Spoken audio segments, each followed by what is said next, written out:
Most people throw fresh flowers in a vase and wonder why they die so fast.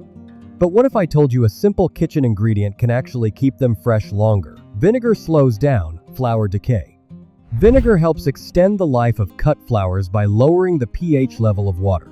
This makes it harder for bacteria to grow, which is one of the main reasons flowers wilt quickly. Sugar feeds the flowers.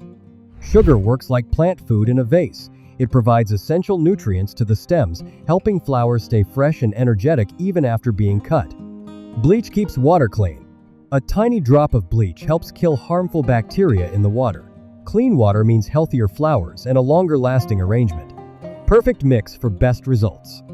Add 2 tablespoons of vinegar and sugar in 1 quart of water, along with just a couple of drops of bleach. This balanced mix helps flowers stay vibrant for days.